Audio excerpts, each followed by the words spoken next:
Primeiro, eu queria dizer da minha alegria de poder estar participando desse debate promovido pelo Jornal Valor e, sobretudo, na companhia do companheiro Felipe Gonzalez, um companheiro que tenho o apreço e o prazer de conhecê-lo desde 1980.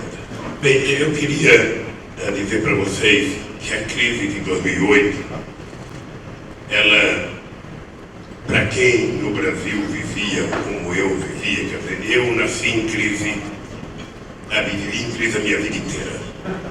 Ou seja, eu lembro que quando eu ganhei as eleições em 2002, Felipe, os meus assessores econômicos diziam assim: Lula, o Brasil está quebrado, o Brasil não vai dar certo, não é possível.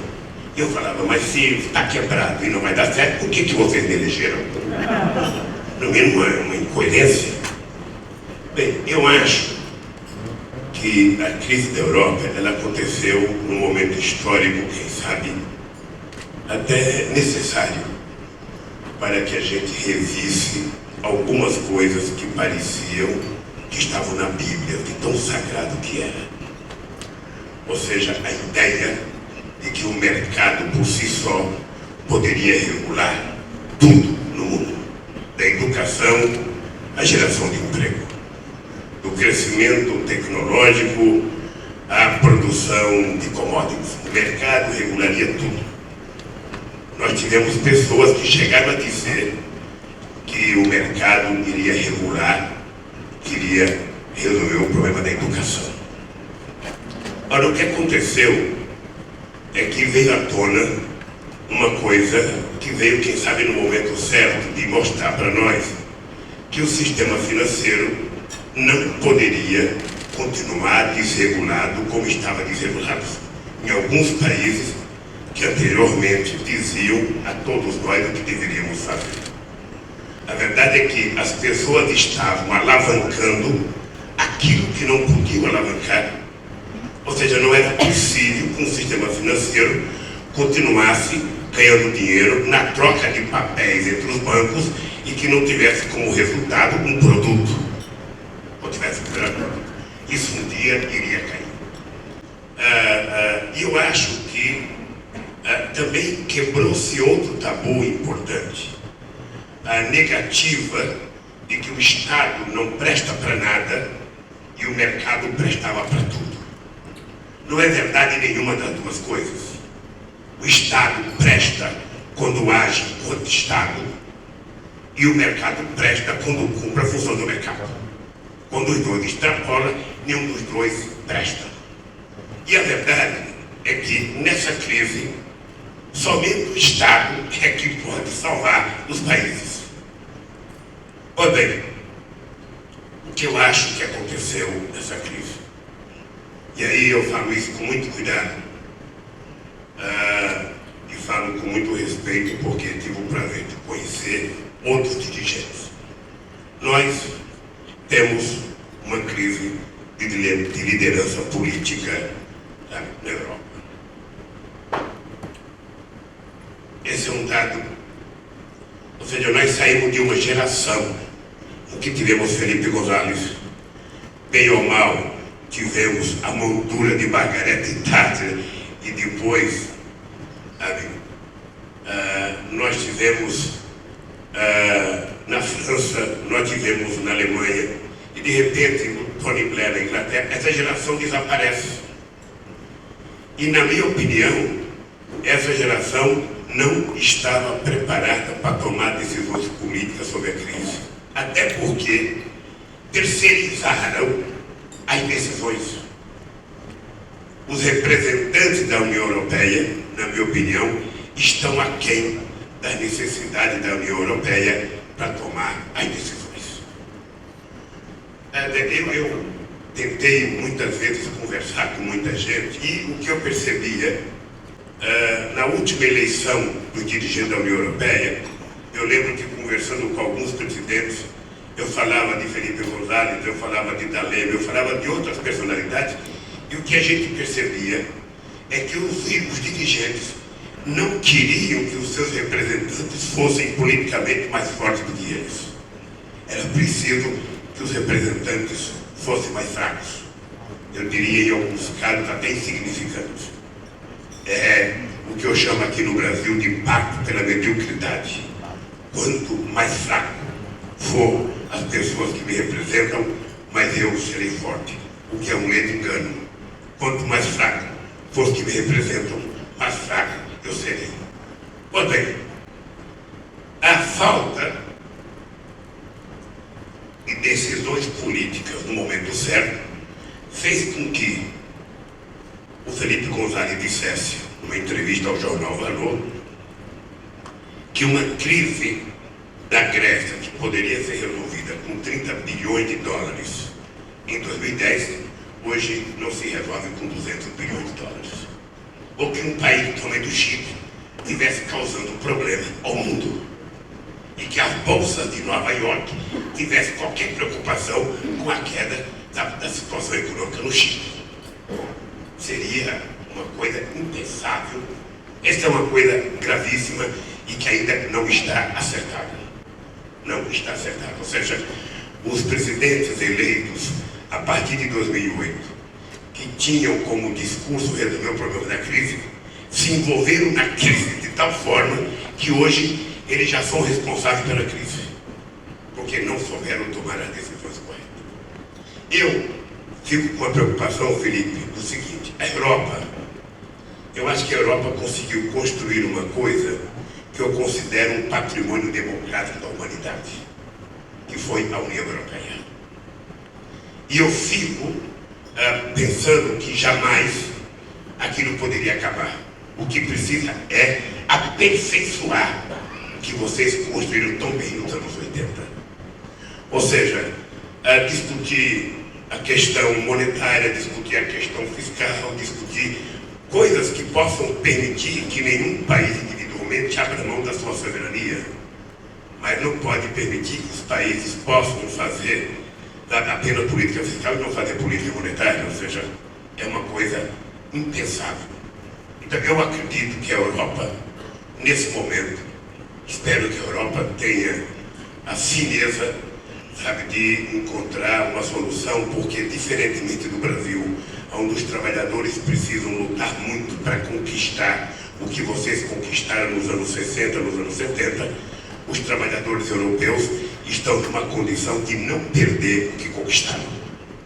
Ou seja, então é uma coisa quase que antagônica, nós brigando para melhorar a cidadania do povo na América Latina, e os europeus têm que brigar, tanto quanto brigaram na década de 50, para não perder o padrão de vida e o estado de bem-estar social que conquistaram.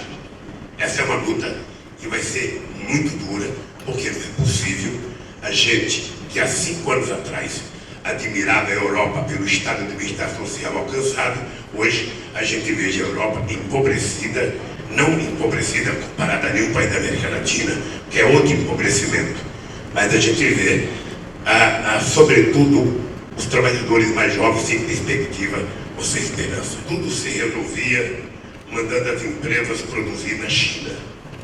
Tudo se resolvia. Ou seja, ontem eu ouvi um economista que você conhece, um companheiro nosso, falando para mim, o problema é que os Estados Unidos ficou só com a cabeça das indústrias, mandou todo o corpo para lá. Então o corpo foi gerar emprego na China e ficou com a cabeça dos Estados Unidos. Hoje eles estão tentando trazer o corpo de volta, porque também os Estados Unidos percebem que precisa gerar emprego.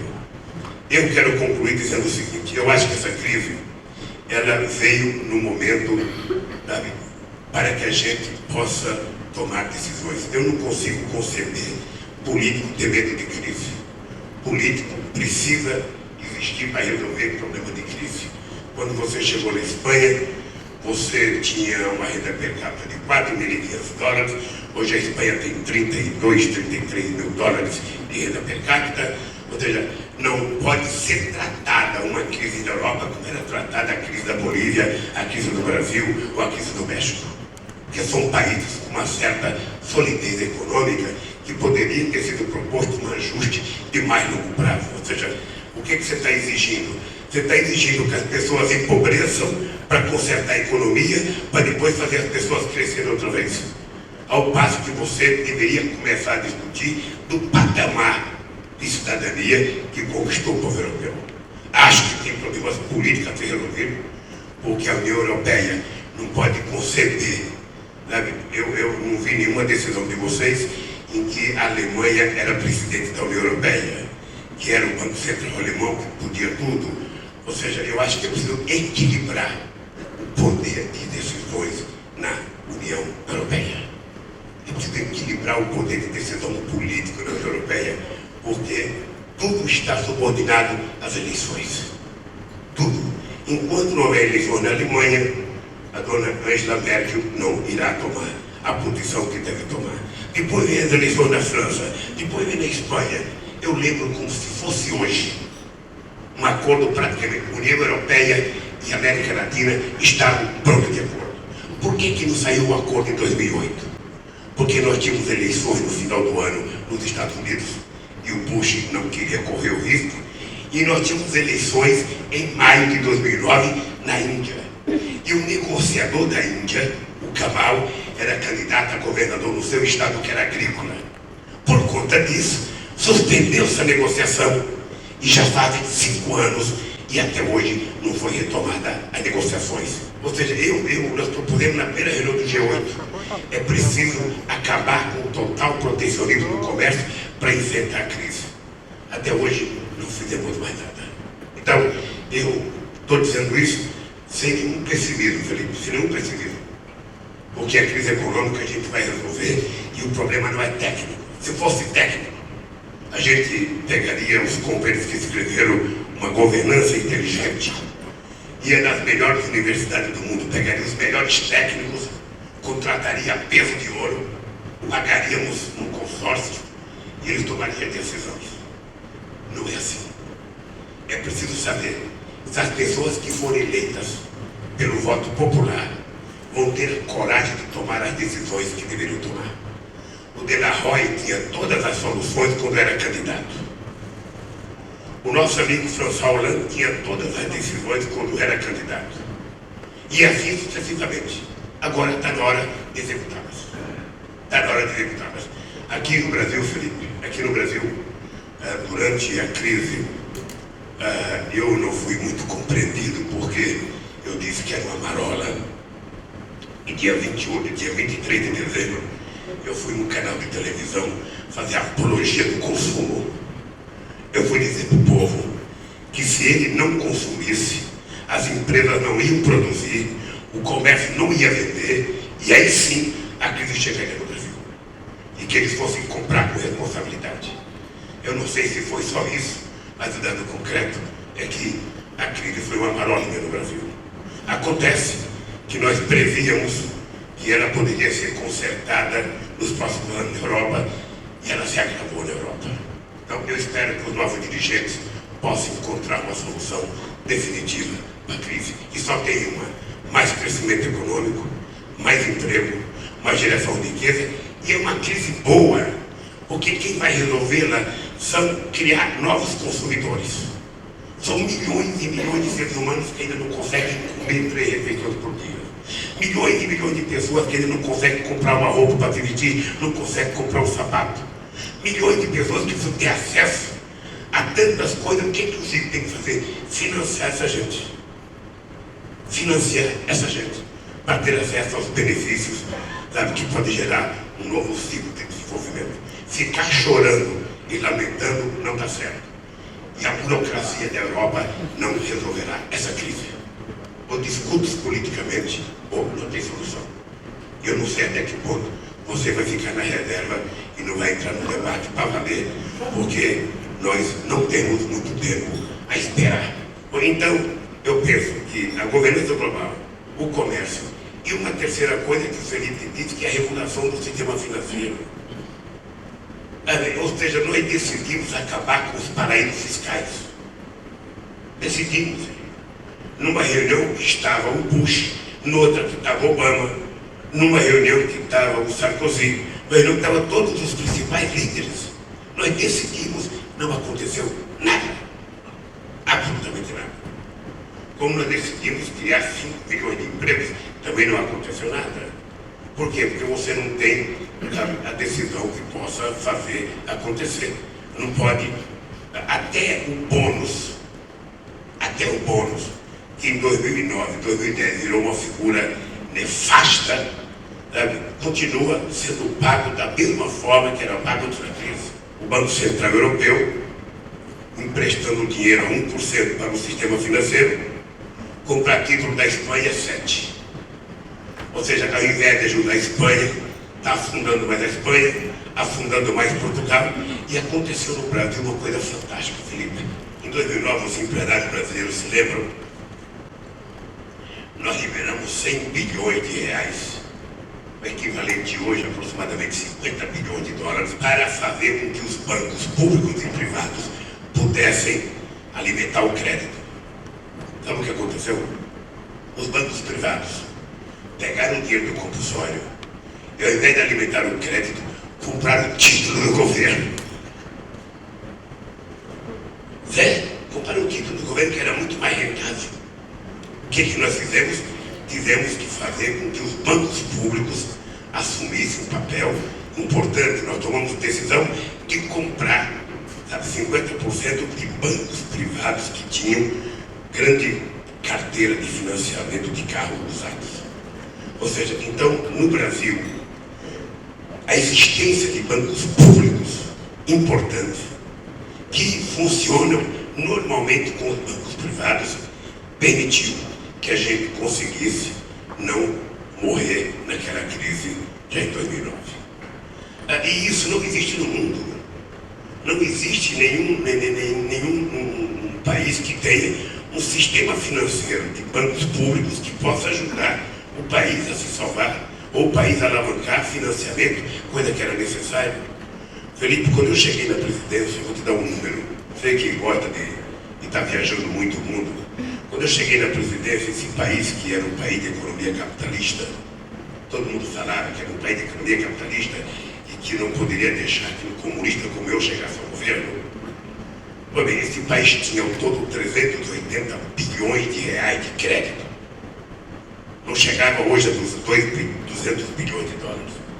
Esse país hoje tem 1 trilhão de crédito. Ou seja, qual foi o milagre brasileiro? Crédito. Transferência de renda para os pobres e aumento de salário. Ou seja, esse foi um milagre que criou uma sociedade de pessoas que estavam consumindo, comprando aquilo, nada de luxo. Ninguém foi comprar dólar, ninguém foi comprar Ferrari, então foi comprar comida, comprar roupa, comprar, sabe, a sua casinha. Ou seja, e essa revolução está acontecendo em outros lugares. E é isso que o mundo desenvolvido precisa compartilhar, sentar na mesa em igualdade de condições, porque não haverá nenhuma solução para a crise se o povo europeu não voltar a consumir e a produzir. Não é possível. Não é possível. Quando o Gordon Brown veio ao Brasil, eu lembro que eu fui criticado porque naquele tempo começou na Europa uma perseguição aos imigrantes, aos latino-americanos, aos negros, aos árabes.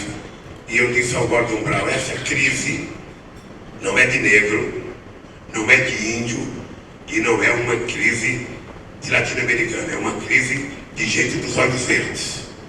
É uma crise de vocês. Então, por favor, resolvam. Ou seja, então eu acho que se a gente criasse a governança, se a gente tivesse um sistema de funcionamento da governança global mais justo, em que os presidentes tomassem decisões e executassem, a gente poderia resolver parte da crise. Sabe?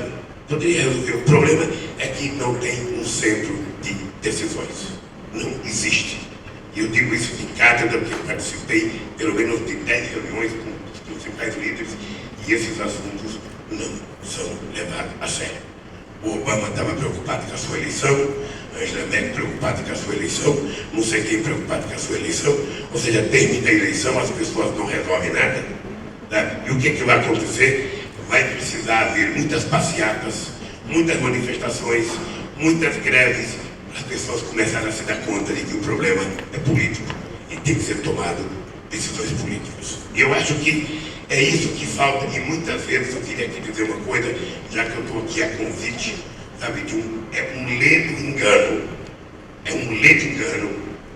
é um retrocesso sociológico, quando muitas vezes a imprensa tenta negar a política. Você pode criticar o político, você pode criticar o partido, faz o que você quiser, mas você não pode negar a política, porque depois da política é um desastre. E contem um exemplo de soluções, sabe, de países, sabe, fora da política. O que nós precisamos é fortalecer a democracia. O que nós precisamos é incluir a juventude nas decisões. É incluir os sindicatos nas decisões, porque os dirigentes também não fazem mais política. Eu acabo de vir de uma viagem na África do Sul, em que eu tive que conversar com o Zuma e conversar com a COSAP, que é o sindicato mais importante ligado ao Zuma, de que eles não poderiam ficar brigando pela imprensa, eles deveriam sentar e pactuar um acordo entre eles. Não era possível. Eu fui agora no Congresso da UAW, sabe? O que os dirigentes sindicais querem? Um canal de negociação com o governo. Eu estive na Espanha, em Barcelona, com o GT e a SUGT. O que eles querem? Um canal de conversação. Eu estive na Alemanha com a Metal, que é o sindicato mais importante, sabe, da Europa. Ou seja, o que eles querem? Um canal de participação para ajudar a decidir. Então não existe isso. A política, ela é negada. O que foi a Primavera Árabe? O que a juventude queria? Ela quer democracia, esperança e dignidade. O sucesso nosso aqui no Brasil. E quando eu falo sucesso, Felipe, nós ainda temos muito que caminhar. Nós ainda temos, sabe, quilômetro para atingir um padrão de sociedade, um padrão social aqui de Europa. Mas por que nós avançamos muito? Porque eu duvido que em algum momento da história desse país os empresários participaram tanto das decisões como participaram. Que os trabalhadores participaram tanto das decisões. Eu fiz 74 conferências nacionais para decidir as políticas públicas brasileiras. Porque não era minha. Sabe, era uma coisa do país. E deu certo. Deu certo. E eu acho que isso continua acontecendo. E eu penso que, Felipe, eu vou terminar dizendo o seguinte. Eu penso que nós precisamos promover mais debates como esse com a imprensa europeia, com o meu país, com o Le Monde, sabe, com a imprensa americana, com a imprensa, ou seja, as pessoas precisam perceber, sabe, que existem saídas para a crise se a gente envolver a sociedade para tomar decisões. Quando o Zapatero era presidente da Espanha, que nós almoçamos junto a última vez lá em Moncloa, quando o primeiro-ministro da Grécia esteve comigo, e também com o Pedro Salta de Portugal, eu dizia, gente, pelo amor de Deus, vocês precisam pelo menos fazer um discurso para dizer ao mundo que a crise não é de vocês.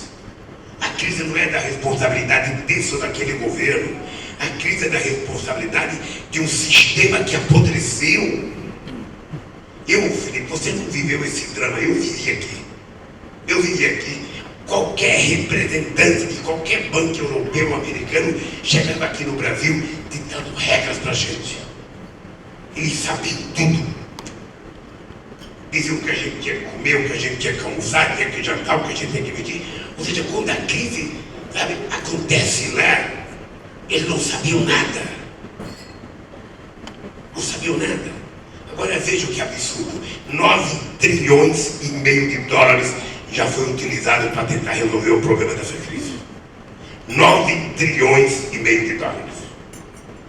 Imagina se uma parte disso, ao invés de ser canalizado só para resolver o problema do setor financeiro, fosse utilizado para o desenvolvimento, para a recuperação de empresas, para gerar empregos. Eu estava vendo esses dias uma coisa que não. Você sabe quanto que já custou a guerra do Iraque? Eu vi esse dia na CNN, 1 trilhão e 700 bilhões de dólares. Ou seja, uma mentira. na verdade, duas mentiras. A mentira da arma química do Iraque, sabe, que os americanos diziam que ele tinha, e a mentira do Saddam Hussein de não ter coragem de dizer que não tinha. Ou seja, duas mentiras permitiram que um país fosse destruído. E a única arma química que tinha era o próprio Saddam Hussein. Era a única arma química que tinha. Ou seja, imagina se parte desse dinheiro fosse utilizado para tentar criar um Bolsa Família para 1,5 bilhão de pessoas que ainda passam fome nesse mundo. Imagina quantas pessoas. Você sabe quanto custa o Bolsa Família aqui? Todo o programa da companheira Dilma, mais do Brasil Sem Vida, era 23 bilhões de reais. O equivalente a 10 bilhões de dólares. Você imagina o que a gente não estaria criando de consumidor nesse mundo para comprar os produtos sofisticados produzidos na Europa? Ou seja, então é preciso efetivamente fazer a cabeça desses dirigentes abrirem. Ou seja, não é que eu fui agora na Nigéria. Olha, se contar para vocês que eu fui na Nigéria, um país de 170 milhões de habitantes, tem 4 mil megawatts de energia instalada. 4 mil megawatts. Você imagina isso? Tem subsídio para gasolina. Todo mundo tem um motorzinho em casa para gerar energia. Quando, na verdade, esse subsídio poderia ser transformado num subsídio para que o povo virasse um consumidor digno. E por que o mundo não discute esse assunto? Por que o mundo não... O Brasil tem um déficit de 8 bilhões de dólares. 8 mil bilhões de dólares. Nós temos um déficit com a Nigéria. Ou seja, então, os nossos empresários têm que ir para a Nigéria vender os nossos produtos. Nós temos que ir lá construir parceria com os empresários da Nigéria. Porque é esse mundo que vai permitir a Espanha se recuperar.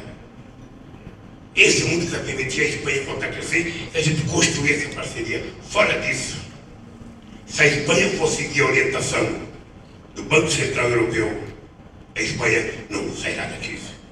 E eu acho que a Espanha, que experimentou o padrão de vida que experimentou nas últimas décadas, não pode aceitar cumprir orientações que não deram resultado em lugar nenhum do mundo. Em 89, a dívida pública da Itália já era 120% do PIB. 120% era a dívida pública. E nunca dava. Por que agora virou problema? Por que a dívida pública da Itália virou problema agora? Se era a mesma quantidade que era em 89. Acha que um país como a Itália, como a Espanha, tem que fazer um ajuste como se fosse um paísinho de nada? Pode ser feito um ajuste de 20 anos, de 15 anos, ou seja, sem nenhuma preocupação. Mas quando os burocratas tomam a decisão, acontece o que está acontecendo. Então, eu acho que aqui nós temos um acordo, ou seja, a política tem todos os defeitos, mas sem a política não tem solução para os problemas econômicos que o mundo vive hoje.